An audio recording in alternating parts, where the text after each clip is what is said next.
إن الحمد لله نحمده ونستعينه ونستغفره ونعوذ بالله من شرور أنفسنا ومن سيئات أعمالنا من يهده الله فلا مضل له ومن يضلل فلا هادي له وأشهد أن لا إله إلا الله وحده لا شريك له وأشهد أن محمدا عبده ورسوله أما بعد فأعوذ بالله من الشيطان الرجيم بسم الله الرحمن الرحيم ثم أفيضوا من حيث أفاض الناس واستغفروا الله إن الله غفور رحيم. احکام یا مراسم حج شروع بود. حالاتی را که مشرکین مکه برای خود اختصاص داده بودند الله تبارک و تعالی رد کرد.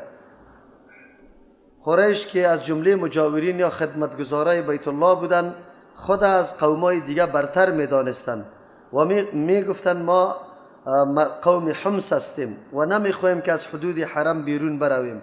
مردم دیگه باید از حدود حرم بیرون بره، در عرفات استاد شود دعا بکنه، خب ما از مزدلفه بیرون نمیریم. زمانی که پیغمبر علیه الصلاة والسلام مکه را فتح کرد و در ایام حج آمد، قوم قریش طور فکر میکرد که پیغمبر علیه السلام هم بنابر امو حالات سابقی از یا و موافقت با رواج از مزدلفه نبراید، لیکن پیغمبر علیه السلام در عرفات رفت. این تبعیض نژادی که در ذهن از یا تصور میشد از بین رفت. چرا دین مساوات است؟ خصوصا در میدان عرفات یکی از جمله رنگهای خیلی بزرگ مساوات دیده میشه. در اونجا میر و فقیر و هر کس در یک لباس سفید در دو پارچه سفید استاد است، کلگی عاجزی و زاری برای الله تبارک و تعالی میکنه. از او خاطر عرفات خیلی یک موقع مناسب برای قبولیت و اجابت دعای حجاج کرام است. از امو خاطر هر کس که در اونجا حاضر شوه اونجا دعا بکنه الله تبارک و تعالی دعا را قبول میکنه. همچنان مزدلفه مقام دعاست.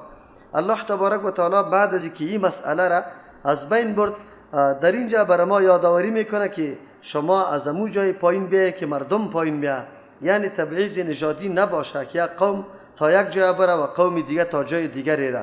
باز در احکام الله تبارک و تعالی تبعیض پیدا میشه، تفاوت پیدا میشه. در احکام الله تبارک و تعالی تفاوتی وجود نداره، امیر و فقیر کلگی یکسان است. و آن چیزی که مناسب است در این حالت الله بیان میکنه که ثم افیضوا من حیث افاض الناس، باز شما پایین بیایید از جایی که مردم پایین آمده، یعنی شما هم در اون منطقه بروید و بعد از او که هم عموم مردم پایین میاد شما هم پایین بیایید. واستغفر الله، در اونجا مردم ها در اونجا فخر بازی میکردن، گپایی را میگفتن که یکی با دیگه فخر فروشی میکردن، از کارنامه های اجداد و باباهای خود یاد میکردن. الله تبارک و تعالی میگه این موقع یا این میدان تضرع و عاجزی است، از الله بخشش طلب کردن است.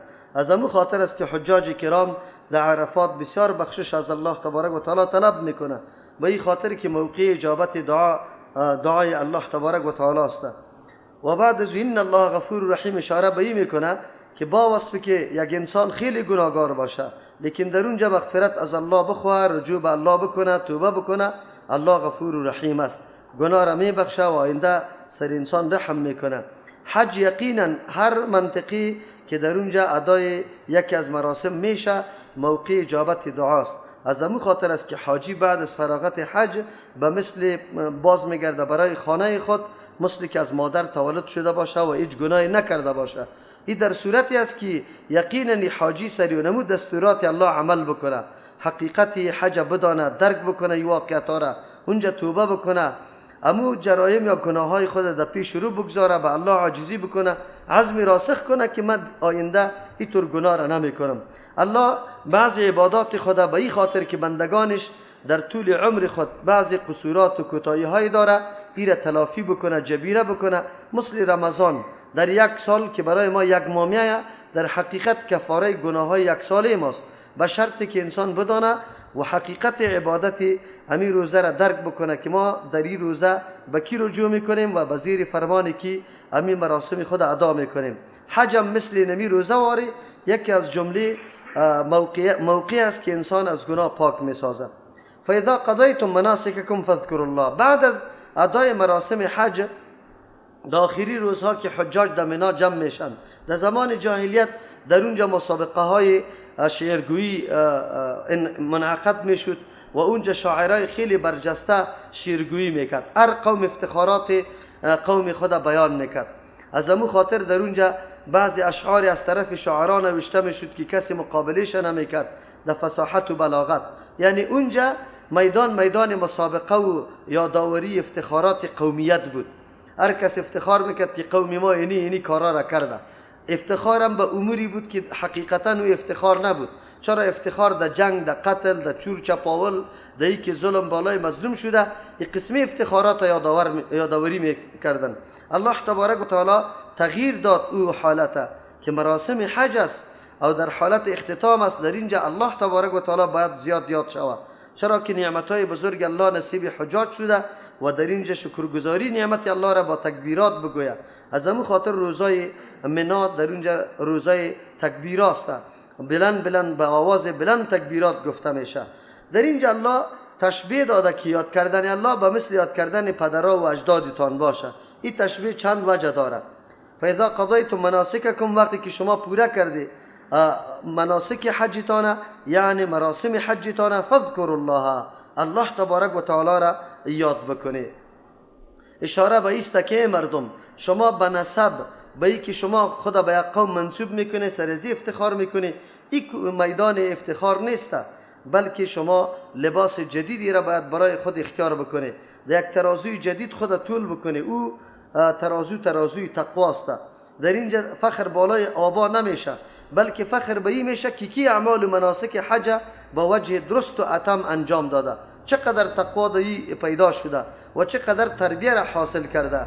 از همون خاطر است که حج مراسمش یقینا یک گهواره تربیتی برای حجاج است. یعنی شما باید این افتخارات آبایی و اجدادی را بگذاری. اینجا مقام عمل خود انسان است که چه عمل انجام داده. فذکر الله، الله را یاد کنه، خودتان یاد کنه. از این خاطر هر انسان در میدان افتخارات خودش باید قدم بگذاره. پدر چی میکنی که چه عمل انجام داده، از خود سخن بگو که چقدر کمالات افتخارات داری. و او کمالات افتخارات در ادای مناسک حج به وجه اتم موافق سنت رسول الله صلی الله علیه و سلم است. این همیست که امو نزاعه و اختلافات که سابق مردم در بعض جهاد مزدلفه و عرفات کرده سر از او خط بطلان میکشه. تاسف است که امروز مسلمان ها در اونجا منازعات برپا میکنه که آیا نماز به جمع بخوانیم یا نه، قصر بخوانیم یا نه. در صدد ازی نیستن که از الله استغفار طلب بکنه، تکبیر الله را بگویه و بگویه که هر عملی را پیغمبر صلی الله علیه و سلم انجام داده. ما در اونجا مداخله رأی یا عقل جنگی نداریم، بس تابع فرمان و نقشه پیغمبر هستیم. کدام نقشه را که پیغمبر داده همون قسم انجام میدیم. اینجا یاد کردن الله چه قسم است؟ که ذکرکم آباءکم، به مثل یاد کردن شما پدرایتانه.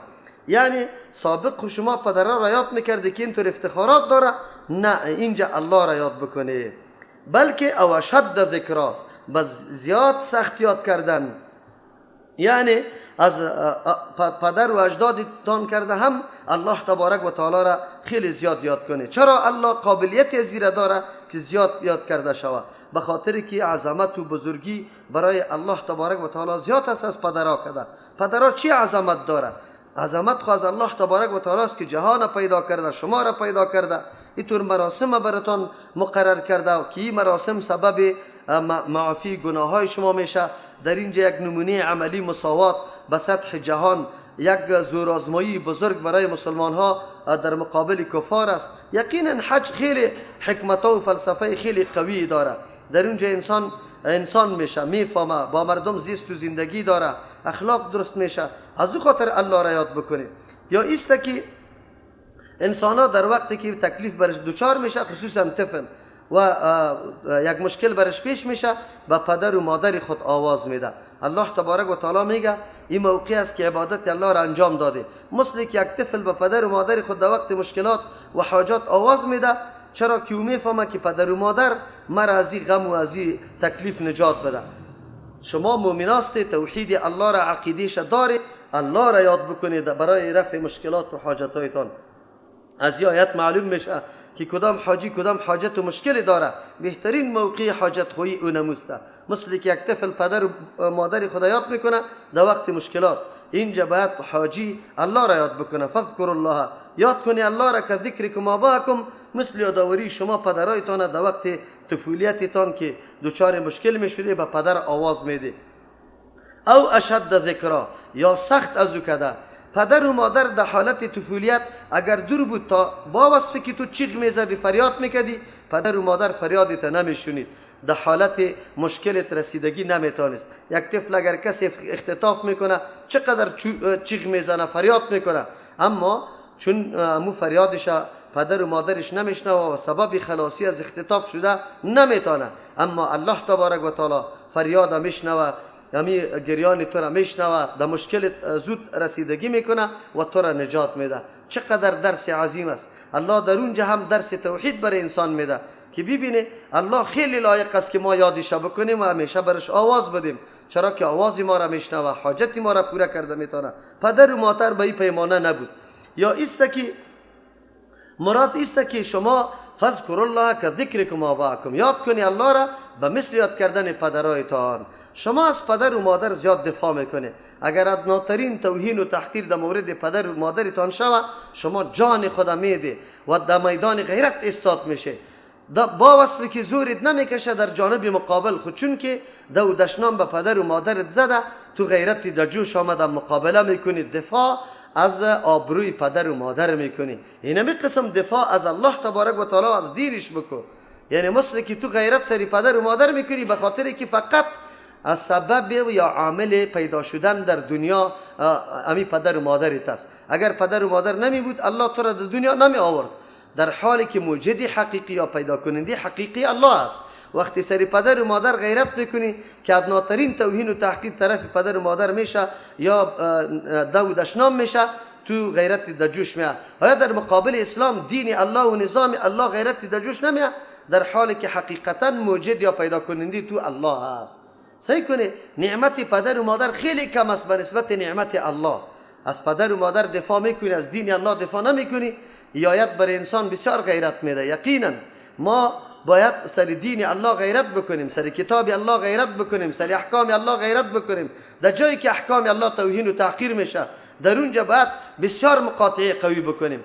با برادری خود ما و شما مقاطعه میکنیم به خاطر که با پدر و مادر جنگیسته، پدر و مادر احترام نداره. ما میگیم بس دیگه برادریت است، اما چون با پدر و مادر روی خوب نداره تو قطع تعلقه میکنی. کاکا و ماما، کسی که با پدر و مادر تو یک کمی دشمنی دارد در عمر قطعش سخن نمیگی، رابطه تا قطع میکنی. آیا کسی که در نظام الله توهین میکنه، احکام الله را تحقیر میکنه، نعوذ بالله، قطعی طور مردم چرا تو زندگی و تعلقات میگیری؟ از او خاطر الله برای حجاج کرام در این طور موقع برشان میگه که شما الله را یاد کنی با مثل یاد کردن الله، یعنی مثلی که دفاع از الله از آبروی پدر و مادر میکنی، از دین الله و از احکام الله دفاع بکنه. دفاع از احکام الله در مراسم حج معلوم دار است. آن چیزی که شریعت برات مقرر کرده عقل جنگی نکن، اما قسم تو انجام بده. اینجا اینطور نکنی که والا ما خیلی تنگ آمدیم، حالی نمیکنم که دی 2 روز دی مینا باقی بمانم. اینجا جمره زدن چی مطلب است؟ چی معنا داره؟ چی مفهوم داره؟ یک سلسله همچنان شبهات از دنیای کفر و استعمار بالای مسلمان ها اینطور وارد میشه و یک تعداد مردم فرفتی همی شبهات شده و دوچار اینمی مشکل شده. میگم ما والا دق آورده میرم به در طرف خانه. اکثر مردم ها همینطور است و مراسم حج اعلام میکنه و طرف خانه روان میباشه. الله میگه اینطور نیست. دین الله را احترام بکنه، تعظیم بکنه، مثل که آبروی پدر و مادر شما تعظیم میکنه. دیگه تشبیه است فذکر الله، یاد کنی الله را در قسما، مثل که ذکرکم آباءکم. شما سری پدر قسم میخوردی. سری پدر چرا قسم میخوردی؟ معززترین شخصیت به پیشتان پدر بود.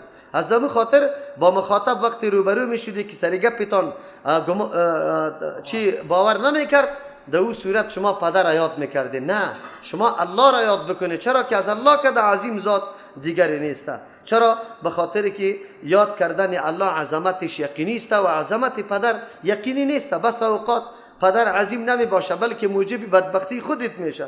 یا است که فذکر الله، یاد کنی الله را مثل که ذکرکم آباءکم، به مثل یاد کردن شما پدرایتان.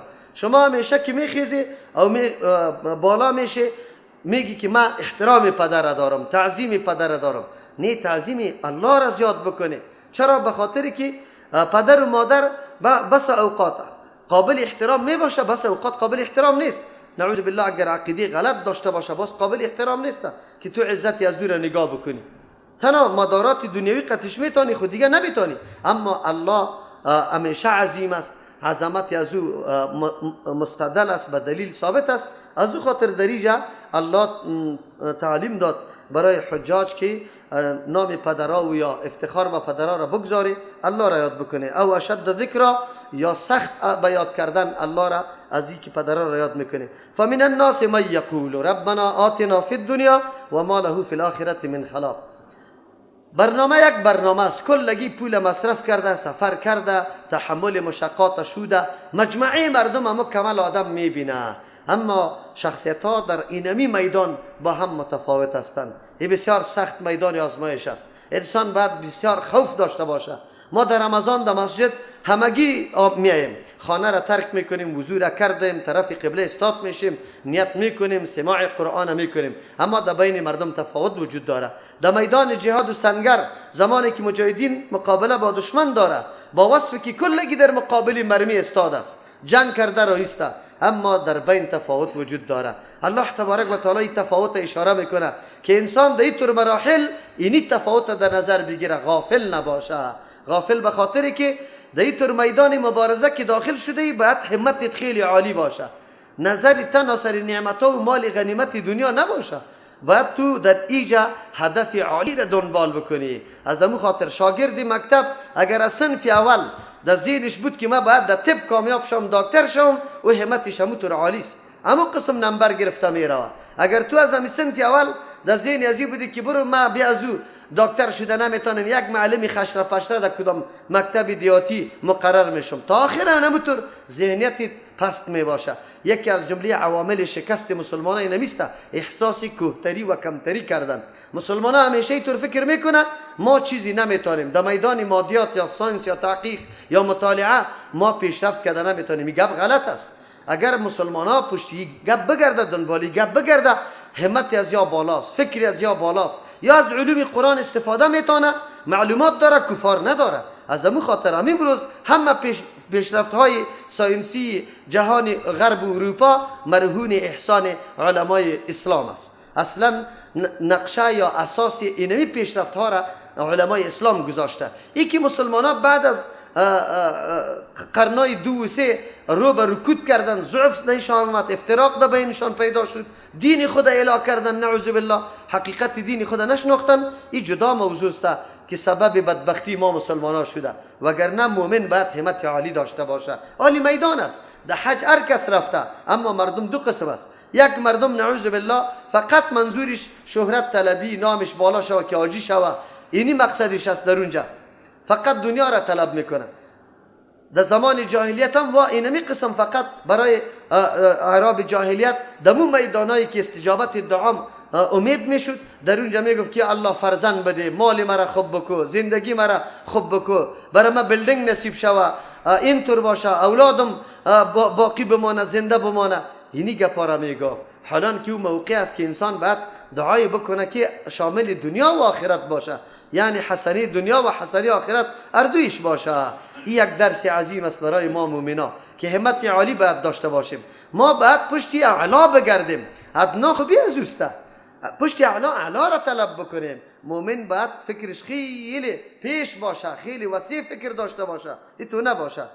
الله تبارک و تعالی میگه سیکو عمل از هر دو طایفه یک رقم است، اما یک عملش خیلی پست است، نعوذ بالله همتش پست است، دنیا را و متاع دنیا را طلب داره. اینطور مردم از آخرت محروم است، الله براش چیزی نمیده. ببینیم که نیت چقدر اهمیت داره در زندگی انسان.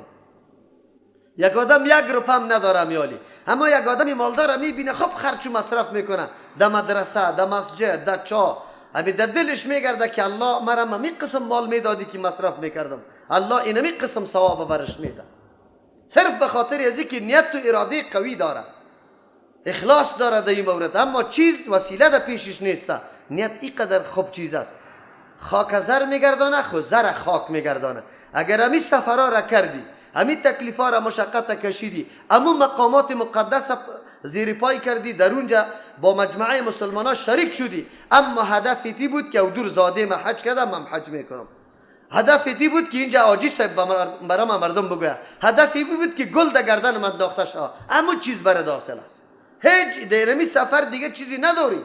از این خاطر بسیار مهم است که انسان در عبادات الله اخلاص داشته باشه، نیت خیلی صفا و پاک داشته باشه، بندگی الله را اراده کرده باشی. قرآن نمیگه برای ما میگه مجاهد در سنگر می رقم است، یکی شهرت و دلاوری و قهرمانی و گپا را برای خود در نظر میگیره، همون چیز برش حاصل است.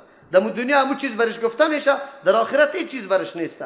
حاجی در میدان حج همینطور است. در رمضان که ما و شما در ختمه شریک میشیم، در مسجد ها میریم، کل شی نمی رقم حیثیت داره. که منظوری ما چیست؟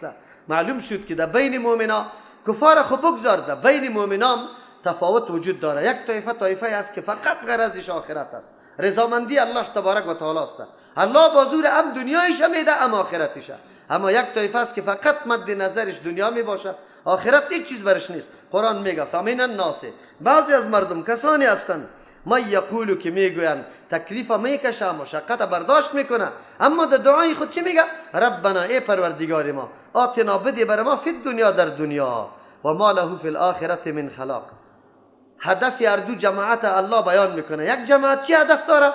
مال و متاع دنیا، زندگی آرام در دنیا. صحیح کنه. این دو قسم است این طلب دنیا، یکی خو به نیت و به دعا خواستن است، یکی به عمل طلب کردن است. این به دعا خواستن خود او تر مقامات متبرکه که در اونجا امید اجابت دعاست، در اونجا مردم سوال میکنه، میخواه امی دعا میکنه. خو یکی به عمل است. امروز در زندگی ما و شما مردم هم میبینیم، یکی از صبح میبره 4 بجه تا 11 بجه شب، در کل عمر فقط پشت متاع دنیا دکان خود 4 بجه باز میکنه، 11 بجه بسته میکنه. در یک جماعت 5 وقتی حاضر نیست.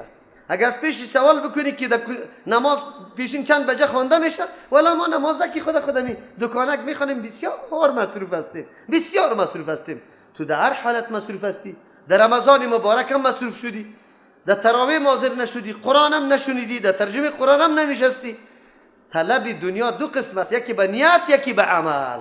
الله از هر دویش آدم نگاه بکنه. چرا این دنیاست. الله رزق به ذمه خود گرفته. اگر انسان حلال قصد بکنه الله حلال برش میرسانه، اگر حرام قصد بکنه امور رقم که قصد کرده امور رقم برات میرسه. قرآن کریم هدف انسان مشخص میسازه که انسان چی هدفی داشته باشه، ولو در همچو مقامات متبرک. الله میگه و ما له فی الاخرة من خلاق، چونی طلب نکرده. این در هدفش نیست که ما آخرت بخوایم یا نخوایم، نیست برای ازی در آخرت من خلاق اتنا و حساب. سفر کرده، انجام داده، تکلیف کشیده، اما چیزی نیست. چرا؟ هدف نهایی ازی فقط حصول دنیا بود، مال و متاع دنیا بود، زیب و زینت دنیا بود. پشت ازی رفته بود، امیر طلب کرده بود، امی برس حاصل شده. و منهم من یقول ربنا، دمی میدان در حالی که یکسان مردم استاد است دست دعا را بالا کرده، کسایی هستند که میگه ربنا ای پروردگار آتنا فی الدنیا حسنه، الله در دنیا هم بر ما حسنه بده، و فی الاخرة حسنه، در آخرت هم بر ما حسنه بده، و قنا عذاب النار، ما را نگاه که الله از عذاب آتش. مومن حیثیت عالی داشته باشه، همت عالی داشته باشه، طلب زندگی دنیا و آخرت بکنه، صحت هر دویشه، کامیابی هر دویشه بعد انسان توجه داشته باشه. تنها یک چیز نه، ما امی قسم که میریم در دکان، امی قسم برای تعمیر آخرت هم فکر میکنیم که آلی من خود 3 ساعت 4 ساعت در دکان نشستم، 15 دقیقه را برای جماعت در نماز باید بدم. چرا؟ حالی آذان شد، وقتی آذان است من باید تیاری بگیرم برم نماز خود به جماعت بخوانم. چرا این 4 ساعت 5 ساعت خود برای دنیای خود کار کردم، یکی 15 دقیقه برای آخرت خود کار بکنم. اینجاست که تفکیک میشه مؤمنات چه قسم است، کدام مؤمنی واقعی است کدام نیست، کی آخرت اهمیت میده کی نمیده، کی یقینا این تلاش داره که من یک بنده هستم، محکوم هستم، محدود هستم، در اینجا الله از پیش من مطالبه بعضی تکالیف داره، و کی این احساس نداره. امروز مردم ها را فرق میکنی، هر کس هم میشناسه. مردم های هستن که در عمر از نماز آگاهی نداره که نماز فرض است یا نه، روزه را هیچ نمیشناسه، نعوذ بالله. اینطور مردم هم است.